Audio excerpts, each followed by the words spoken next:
A equipe econômica formalizou hoje o corte no orçamento e divulgou uma estimativa pior do que a anterior para as contas públicas desse ano. A previsão agora está no limite de tolerância da regra fiscal.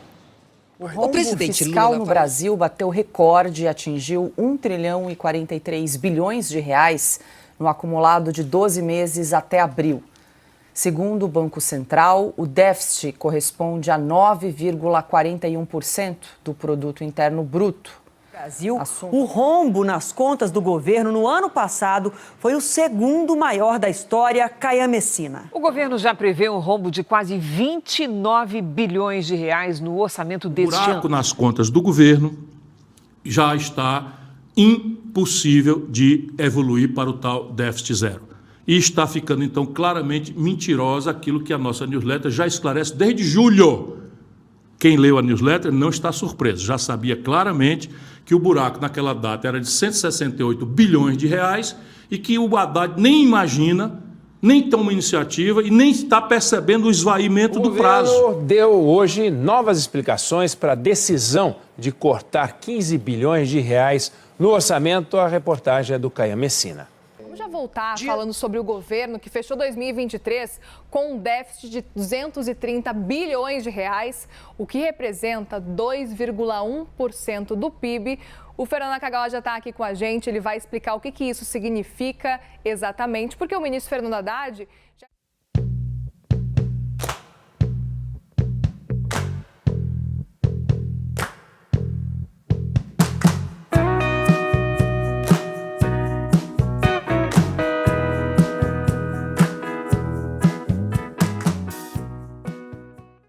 Meus amigos, tudo bem? É um prazer estar aqui mais uma vez com vocês. Recentemente, penso que você também, mas recentemente eu me deparei com um debate a respeito sobre a necessidade de uma educação financeira, para que nós possamos saber gastar de forma responsável, aplicar bem os recursos, o patrimônio que está sob a nossa administração. Isto, de fato, representa uma proposta maravilhosa, digna, cidadã, para que o povo cada vez mais se conscientize. Mas nós precisamos também nos conscientizar do ponto de vista coletivo.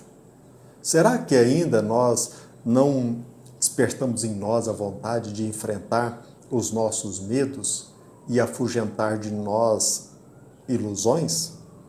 Será que Lula, democrata e moderado, não se trata de uma ficção que muitos gostam de acreditar? Mas o que isso tem a ver com educação financeira? Eu quero explicar para vocês com todo respeito.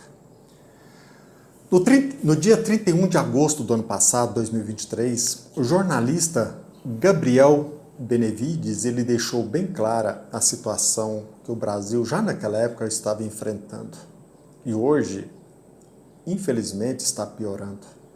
Mas em agosto do ano passado, ele deixou claro que o governo Lula, ele conseguiu converter o superávit do anterior governante, Bolsonaro, em déficit. Em outras palavras, ele recebeu do governo Bolsonaro um saldo positivo e ele está mês a mês gastando mais e mais.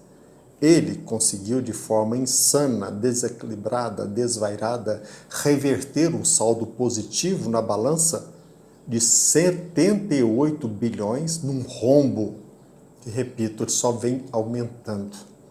Talvez nós não valorizemos essa situação porque nós não ainda despertamos para a necessidade de uma responsabilidade, de uma educação financeira, para que nós possamos, para o nosso próprio bem, aplicar bem os nossos recursos. No governo anterior, isso não se trata de narrativa, isso é fato.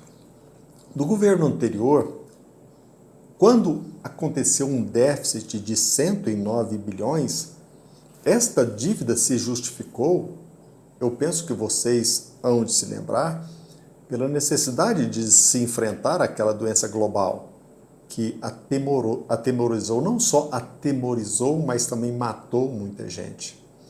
Agora, No atual momento, sem qualquer justificativa, o déficit vem aumentando por excessivos gastos públicos. E não só.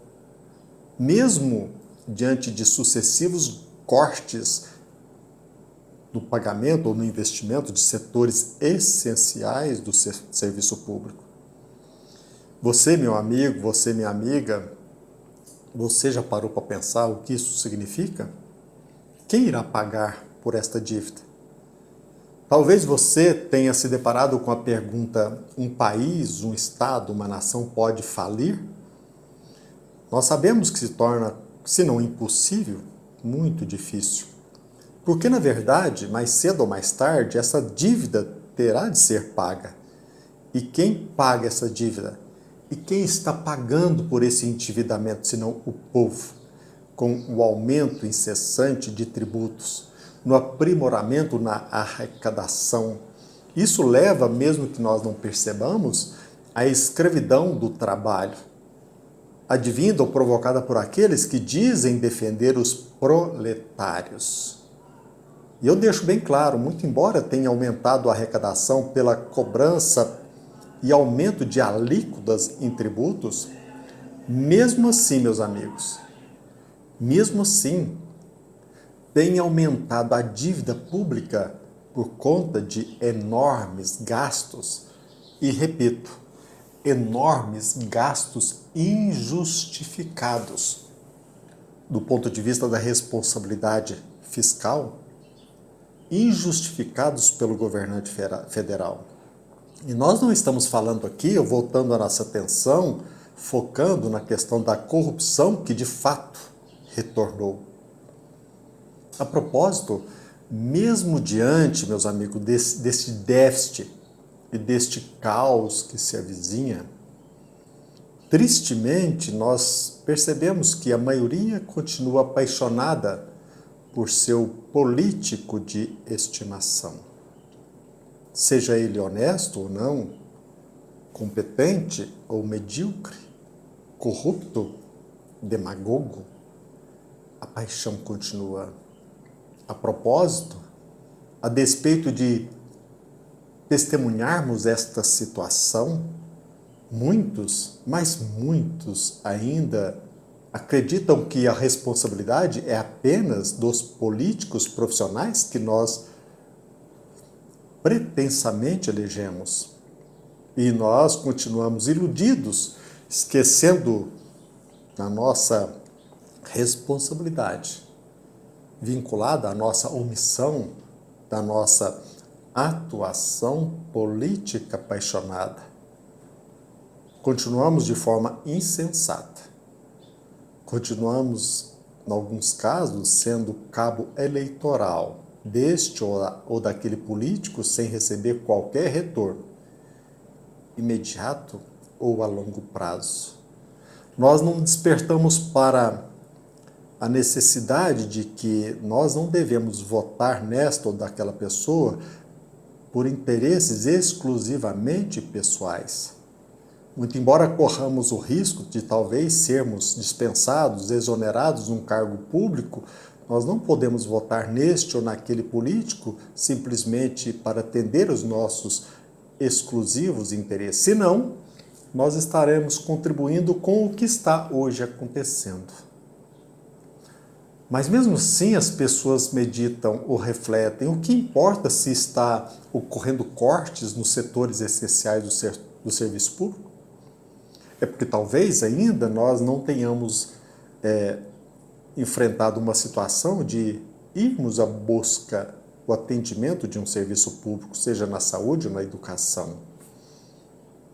Mesmo assim, nós percebemos que as pessoas exclamam: que me importa se o atual presidente continua obcecado pela ideia de comprar e comprar luxuosos aviões? Que me importa, que me interessa se a corrupção retornou? Isso não tem como mudar mesmo.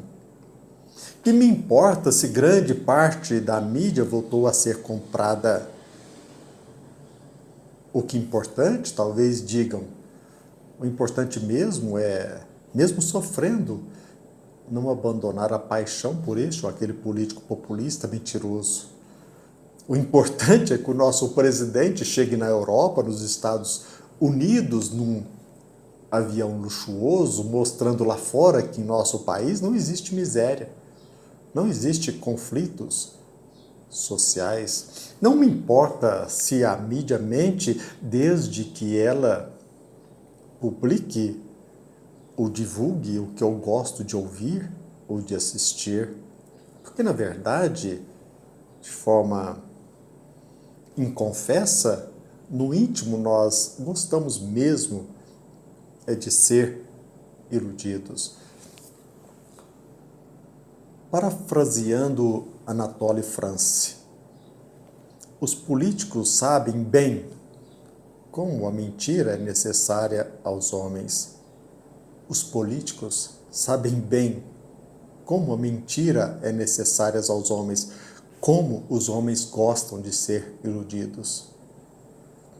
Nós estávamos falando a respeito do déficit público, do superávit do anterior governo, e nós não podemos esquecer de olhar também para as estatais brasileiras. Agora, recente, neste mês de outubro, o jornalista Paulo Ricardo, ele deixou bem claro que entre janeiro e agosto de 2023, as estatais brasileiras enfrentaram um déficit acumulado de 7,2 bilhões. Da mesma forma, este valor representa, segundo ele, segundo este jornalista, o maior desequilíbrio desde o início da série histórica em 2002. Lembremos-nos de que em 2002, início do primeiro mandato do atual presidente, à época. E ninguém, são raros, mas a maioria não tem coragem de relembrar que, no governo anterior, as estatais obtiveram constantes superávites. Explicando, o déficit das estatais reflete um cenário onde as despesas superam as receitas e assim também, mesmo que não queiramos, impacta de forma direta as contas públicas. E reforço, quem irá pagar esta dívida? A maioria da população não percebe que o endividamento do país limita ou até mesmo impossibilita a capacidade de se investir em áreas fundamentais como saúde, educação e infraestruturas.